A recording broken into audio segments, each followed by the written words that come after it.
Time now for our weekly Money News Roundup, where we break down the latest in the world of finance to help you be smarter with your money. Today, we're talking about prediction markets. You've probably seen the names Kalshi and Polymarket by now. I certainly have. Trading volume on these platforms has exploded over the last couple of years, but they're still in this kind of weird regulatory gray zone between trading and betting.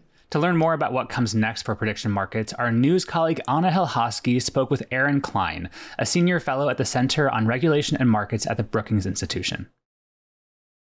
Aaron, welcome to Smart Money. Thank you, Anna. It's a pleasure to be on. So let's start really basic because many people may have seen ads for Kalshi or Polymarket but don't really know how it works. How do prediction markets differ from stock trading and how do they differ from gambling? Let me explain what a prediction market is, and then we can discuss how they're different and similar to the two things.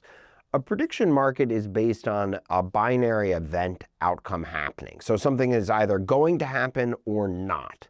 And each contract settles usually at $1 for whether something will happen or won't. And so if you buy something at 50 cents and say it will happen, then that's essentially a chance to double your money, just like a straight odds bet at a casino, or if a stock doubles in value if it happens. And if it doesn't happen, it goes to zero.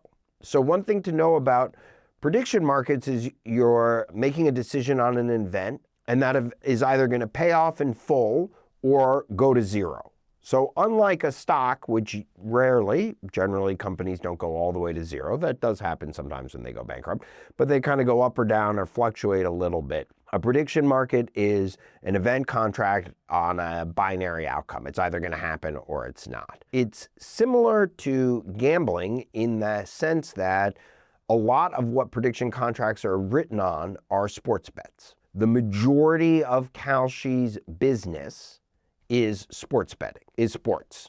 Now, whether it's betting or not, to me, if you're betting on who's going to win the Yankees game, whether you do it on DraftKings or you do it on prediction market, it's gambling in terms of you're betting on the outcome of a sporting event.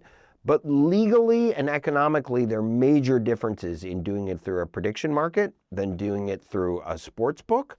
And the types of people that can access these types of contracts are also different, which includes some people who have been generally legally barred from gambling. From a regulatory perspective, what's at stake in the distinction between being a financial product versus being a gambling product? Massive. This is monumental distinction. So let's start with, first, are you allowed to do it? Right now, gambling is the purveyance of the states. 46 states have lotteries, 4 do not. Many states allow sports betting, many do not, including California, Texas, Georgia, some pretty big places. Right. So if it's a financial contract, then it's federally regulated. It's a federal situation, and the states have a much more limited role. Particularly, they cannot tell you no. There's no state that can tell you you can't buy a stock, for example. So the first thing is that it is allowed everywhere. The second big difference is how old you are. In order to gamble in every state in America, you have to be 21. But to buy a stock or a bond or a prediction market contract, you have to be 18.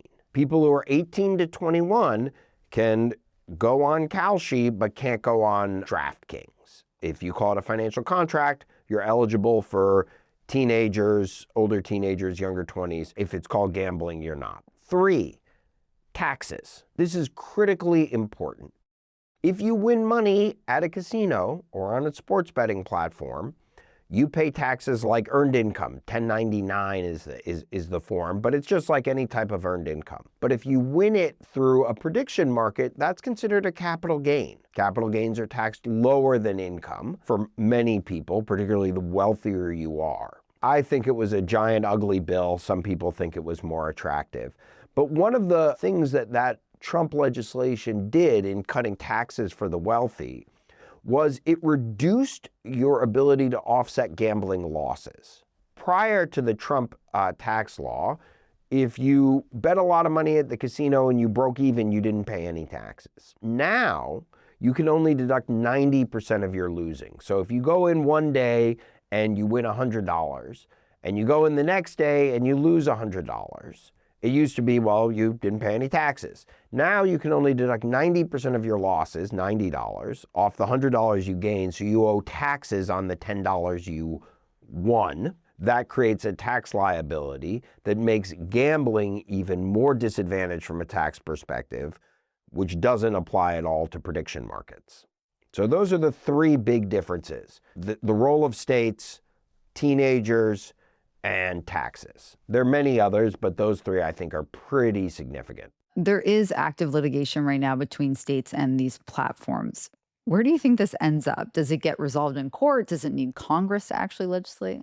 I think it ends up in the Supreme Court. You're already seeing different circuit courts apply laws differently, come up with different rulings. Minnesota just lost a case, whereas I think Nevada won a case. So the courts are disagreeing, and this is a big enough and topical enough issue that I think it ends up in the Supreme Court. A better outcome would be congressional legislation. A better outcome would be Congress making a decision. Congress has already given the Commodities Future Trading Commission, CFTC, who regulates futures, which is what a prediction market is. They've given them the authority to ban it. In fact, some people in Congress say they really wanted it banned. And the CFTC for many years did not allow these types of things. It's only under this new Trump administration that these have been given the green light to go wild. So right now, the regulator has the authority to shut it down.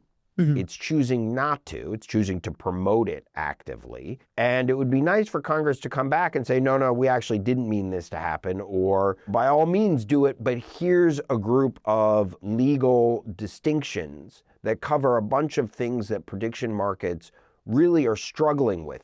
The definition of insider trading. Do we really want to tax advantage prediction markets on sports gaming as opposed to traditional sports books? What is and isn't allowed? There are a couple things that aren't allowed, but I mean, could you bet on high school sports? Could you bet on referee outcomes? The regulators made some choices there, but those choices can be unwound by another regulator. Ideally, Congress will come in and settle this. In the absence of that, I think the Supreme Court will eventually hear some of the big picture issues. And are there any safeguards in place to prevent someone who has insider access, a government employee, an executive, a contractor, et cetera, from turning confidential information into a bet and making a profit? There are, but they're minimal. And when you say safeguards in place, the question is, what is and isn't legal? The laws that we've defined about what is insider trading are very much based on the idea of public companies and public assets. And what we're talking about here are events and moments. There seems to be a different scandal every day, right? But one of my favorite ones occurred in France. There was a prediction market question on how hot it was going to be in Paris. If you read the fine terms of the contract, the high temperature of the day was considered the reading at noon at Charles de Gaulle Airport. And this person figured out that where the thermometer was that took the reading was not in a secure part of the airport.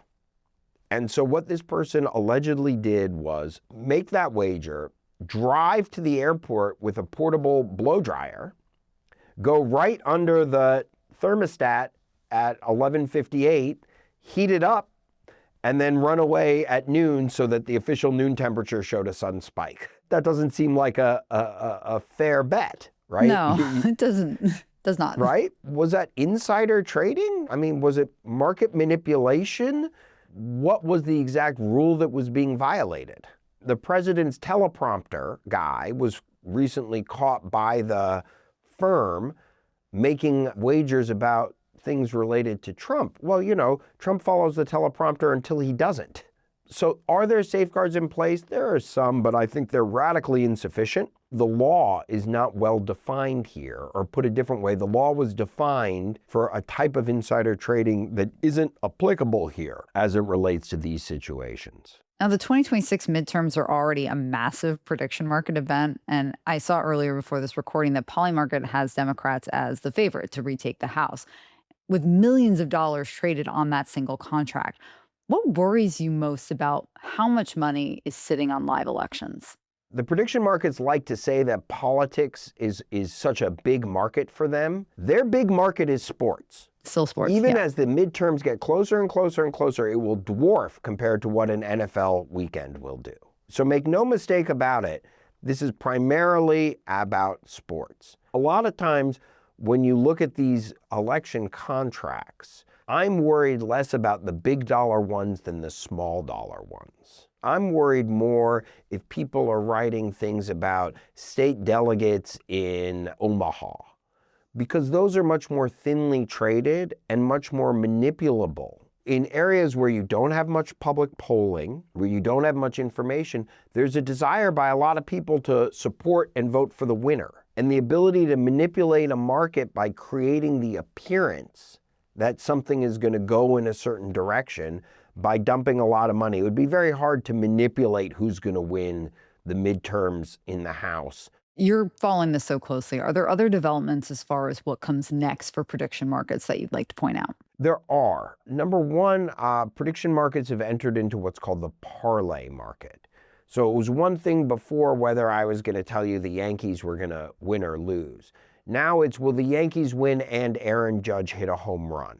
Now this is really mimicking a sports wager. Some people would say, well, bars want to hedge against the risks of the Yankees winning or losing because they're going to make a free promotion or something that it's a little trickier to say. I mean, I tend to think you're pointing to the tip of the tail of the dog to justify the decision about the rest of the animal. Here, though, I think you're starting to really ask yourself, are you just mimicking sports books, and why? Why are you mimicking? Well, sports books tend to be more profitable off of parlays than off of simple wagers. People just tend to overestimate the probability of multiple events occurring, or more precisely, their own ability to predict multiple events occurring. And so generally you see things wanting to go more in that direction on the prediction market side, which I think kind of belies the fact that this is heavily sports gambling. The second thing is prediction markets say, well, look, unlike a casino where there's a house, we don't take a position. We're just mirroring for people on contracts both sides. Every buyer has a seller. Yes, that's true. Every buyer has a seller. But they're also market makers.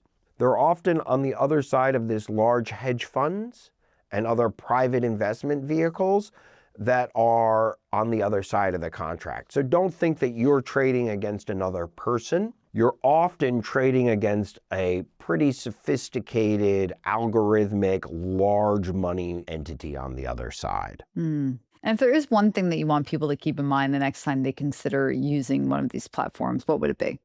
We as an economists distinguish between investing and entertainment. Gambling is considered entertainment. Gambling, some people really enjoy it, they have a good time, but as entertainment, it's going to cost you money in the long run. Very few people are profitable gamblers. That doesn't mean gambling's wrong. Doesn't mean gambling isn't fun. There are lots of forms of entertainment that our society allows and promotes. Investing, you're expected to make money. Investing is about having a long-term horizon and putting money away now that will grow for the future. And just understand the distinction between gambling for entertainment and investing for the future. All right. Aaron Klein, Senior Fellow at the Center on Regulation and Markets at the Brookings Institution. Thank you so much for coming on. Thanks for having me. And that's all we have for this episode. Remember, folks, to send us your money questions, you can call us or text us on the Nerd Hotline at 901-730-6373. That's 901-730-NERD. You can also email us at podcast@nerdwallet.com or leave us a comment on Spotify or YouTube.